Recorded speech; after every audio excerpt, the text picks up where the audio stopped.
Yeah, today I am dealing with the nutrition, that is 10th class biology first unit. Very first unit I am handling now. The topic is food supplying system. Here we are talking about nutrition. Actually food to get energy, to grow, to repair, etc.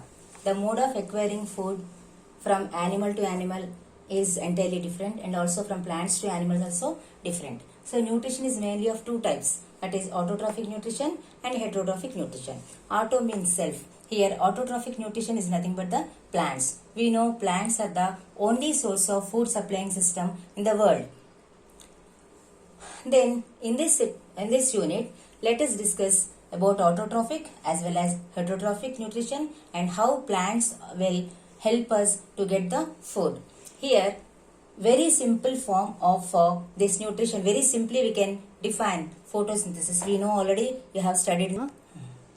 We studied already photosynthesis, and here nothing but the food or the carbohydrates or the glucose or starch, whatever it may be, that is produced from the simple substances which are already available in the nature. Those are nothing but the carbon dioxide from the air, water, and also in presence of light and chlorophyll. Chlorophyll is nothing but the green substance which is present in the leaves. So in this presence of these two, this carbon dioxide and water will give us, that is the glucose and water and also oxygen. And water will be consumed by the plant, whereas oxygen will be released into the nature. And here this glucose, after undergoing number of reactions, will be changed into starch and cellulose. We know that plants will produce these carbohydrates and fats and also proteins, whereas animals cannot produce carbohydrates, but they can produce proteins and fats. Okay, so we have to depend completely, almost all the living organisms have to completely depend on the plants for their carbohydrates. So let us discuss now how these carbohydrates will be formed in plants. Yeah, in this activity, let us learn the presence of starch in leaves. For this activity, we need one beaker, one test tube, one burner, and one leaf. Actually, the plant should be exposed to sunlight for much time, and then the leaf should be taken, and first it has to be boiled in water, then transfer this leaf from the plant to the test tube. Okay, then this test tube should be kept in the beaker with water, and that should be again boiled. Okay, then after that, if you observe, carefully take the leaf from the test tube. Then actually before that, the test tube should be filled with methylated spirit. In that methylated spirit test tube only we have to keep the leaf. Then take out the leaf, then go for the test, that is iodine test. Already we studied in the previous classes. And with this iodine test, if you observe, then we can see the color of the leaf will be changed. That should be in bluish black. So it indicates that the leaf is preparing the starch, that is carbohydrate. So the leaves prepare carbohydrates. That is proved in this experiment. So for photosynthesis, what are the factors essential? That let us discuss now. The very first factor is water, air, carbon dioxide, light, and chlorophyll. Water we pour, or from nature it gets, then air also from the atmosphere, and carbon dioxide of course, and then light from the nature, and chlorophyll is nothing but the green substance which is present in the leaves of the plant. Okay, so one by one let us learn now in detail. First, water. Water, actually this already you have learned in 7th class, and that is by the famous scientist, that is von Helmont. Okay, here first he took one dried soil and also one plant. Okay, first that is willow plant he has taken, and this willow plant he has potted, and then he started pouring water to the willow plant. And finally, after 5 years continuously he poured the water and grew the plant. And after 5 years, before going for the experiment, he took the weight of the dried soil as well as the plant. Then after finishing 5 years, continuously, because he has poured continuously water and has taken separately the weights once again, that is re-weighing. So the dried plant, separately the plant has taken the weight, and dried soil also has taken separately. And finally, he found that the weight of the soil has been increased. That is, 12 stones weight has got after pouring continuously for 5 years. And with that, he understood that the plant gained weight because of the water. So, we can understand that the plant consumes water and then it gains its weight. So, even the dried soil also has reweighed, but there is no difference in the weight of the dried soil before the activity and after the activity. So, we can understand that the plant grows by consuming the water. So, with this we can tell that water is very essential for the development, for the growth of the plant.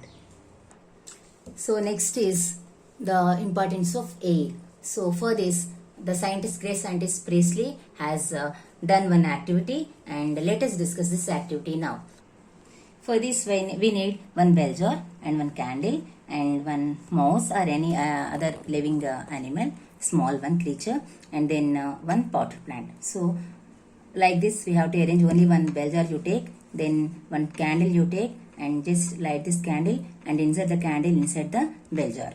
Okay. When we cover the bell jar, immediately the light will be extinguished. Then after that, again he has taken mouse and he kept the mouse inside the bell jar along with the burning candle. Okay. Then the mouse feels somewhat suffocation because it feels something different in the atmosphere, and that is lacking something that is important for the life. Then again he has taken one potted mint plant, and that also he inserted inside the bell jar. After some time, when he observed both the candle, of course that is already outside, burnt outside, that was kept inside the bell jar, and also the mouse, it has got some gas which is useful for the life, and it supports the life, and also the mint plant, that is also fresh. So everything, all the three things are very active, very lively. Then he understood that some gas actually that is released from the plant, and the gas which is released by the animal, the mouse, and the candle which is releasing that gas is restored by the plant. So that is like afterwards many scientists have discovered that the oxygen is the supporting gas for life, and carbon dioxide is the non-supporting one. So we understood that the oxygen is released by the mint plant. Because of that, both candle as well as the mouse are safe. Now we discuss the importance of carbon dioxide. Okay. So for this, one more experiment let us see, that is Moll's half-leaf experiment. For this activity, we need a de-starched plant. De-starched plant means just to remove the starch from the leaf. For this de-starching, we have to keep the potted plant in a dark room for 3 days continuously, so that the starch, whatever is present within the leaves, that will be removed. So this plant is called as de-starched plant. So this is essential for this Moll's half-leaf experiment, and that potted plant we have to take out and keep outside. Then you take one transparent bottle, and for this transparent bottle we give one cork lid. Okay. Then you select any one of the leaves, exposed leaves, and that leaf you take, and from that leaf only half part should be inserted into this bottle. Okay, through the cork, and tightly you fit the cork. Then half will be inside the bottle and half will be exposed outside to the sunlight. And within this bottle, before keeping the lid, we have to keep some KOH pellets or KOH solution, that is potassium hydroxide. Okay. Then expose the plant to the sunlight. After expose it to the sunlight for few hours, take out the potted plant and remove the just test the leaf. Then we go for the leaf, test the leaf whether it has prepared the starch or not. Okay, so the general test, usual test, that is nothing but the iodine test. Then we remove the leaf and go for iodine test, and the part which is exposed to the sunlight will be turned into bluish black in color, that you can see in the picture, and the remaining part which is already inserted into the plant will not be changed the color. So with this we can say that carbon dioxide is essential for the preparation of starch, because inside the bottle we kept KOH, so that KOH, potassium hydroxide solution, has absorbed the carbon dioxide which is released by the leaf. So carbon dioxide is very essential and the compulsory thing to prepare the starch by the leaf in the plant. Now let us discuss one more essential factor, that is light. Here we go for one experiment. Here the aim is sunlight is necessary to form starch in green plants. Okay, for this what is the material? We need a water plant and with discharged leaves and then black paper with a cut design. That here our aim is sunlight is necessary to form starch in green plants. For this the material what we need is a potted plant, discharged leaves with discharged leaves and then black paper with a cut design. Okay, then the process, how do we do this experiment, that will discuss now. Take a potted plant with discharged leaves and cover one of its leaves with a design is cut. Fix the paper on the leaf so that light doesn't enter the dark black part. That you can see in the picture clearly. So here the light cannot enter into through the dark part. Okay, this is the black paper. And then place this pot setting in sunlight. So this pot setting should be kept in the sunlight. And here this should be very fixed. The design, cut design should be fixed properly.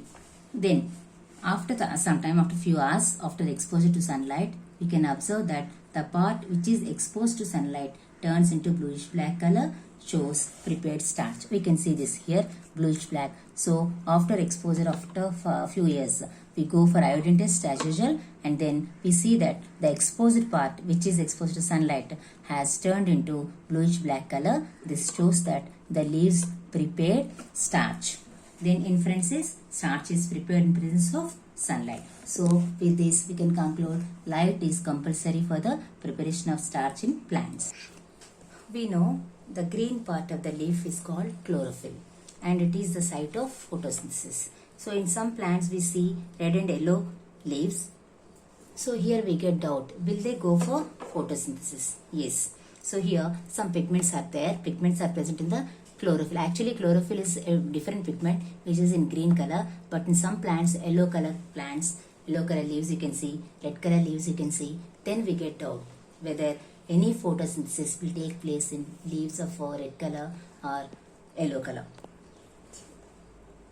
Yeah, chlorophyll is the green pigment, and whereas along with chlorophyll there are some more pigments. Those are carotenoids and phycobilins. Actually, because of these two other pigments, the leaves will get other than green color, that is sometimes yellow color or red color. So we get a doubt whether these leaves can prepare the photosynthesis. We can say that because of only these two pigments, without chlorophyll there is no possibility of photosynthesis, because these pigments are having the capability of trapping the solar energy, and this solar energy will be transferred to chlorophyll. So ultimately chlorophyll, which is in green color pigment, which is green color, this pigment only will have the capability of photosynthesis. So chlorophyll should be there. Along with that, the other pigments, they have the capability of only trapping the solar energy, nothing more than that. Okay, then the location where this chlorophyll